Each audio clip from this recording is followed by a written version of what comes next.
Le truc article de la semaine est le site web numeridance.tv qui se veut une vidéothèque internationale pour la danse.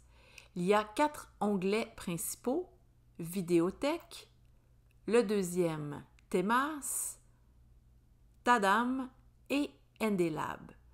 Nous ferons aujourd'hui un bref tour d'horizon du site web afin de voir les possibilités d'utilisation en classe de danse.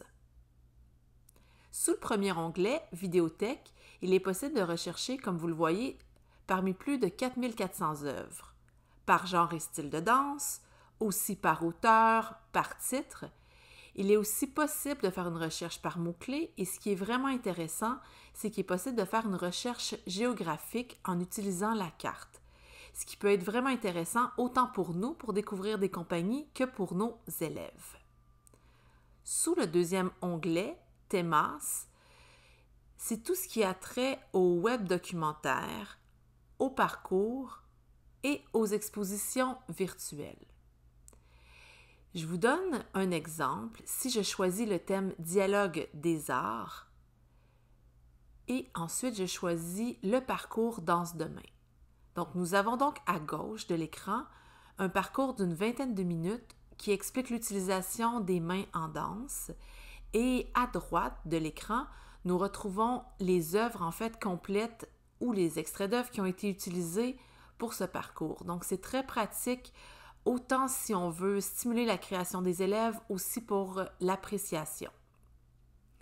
Le troisième onglet, Tadam, se veut le portail jeunesse de Numeridance. On y retrouve différentes ressources, des tutoriels, aussi un onglet Data Danse qui est des définitions en fait liées à la danse.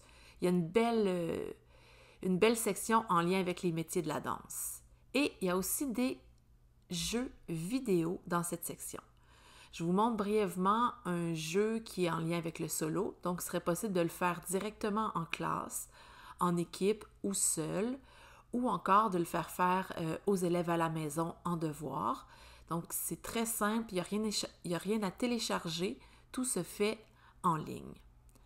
Donc, c'est important de savoir bien lire et bien écouter pour les jeux vidéo. Donc, je les propose plus pour le dernier cycle du primaire et pour le secondaire. Il y a un corrigé en ligne et plusieurs questions par jeu vidéo. Très important pour les enseignants de valider les jeux vidéo avant de lancer vos élèves afin d'être certains et certaines que les contenus des jeux vidéo ont déjà été vus. Le dernier onglet, NDLab, est tout ce qui a trait aux productions audiovisuelles pour le web. Donc, on parle de documentaires, de séries, de vidéos 360. Il y a vraiment des bijoux à l'intérieur de cette section pour voir vraiment la danse autrement. Sur le site numeridance.tv, il est possible de se créer un compte et aussi des listes de lecture, ce que je vous encourage à faire pour chacun de vos groupes, ce qui facilite énormément la planification d'année en année. Il est aussi possible de partager les listes de lecture, soit avec un collègue d'une école, d'un centre de service scolaire ou d'ailleurs. Donc, je vous souhaite une magnifique exploration et utilisation de cette ressource, autant pour le primaire que pour le secondaire.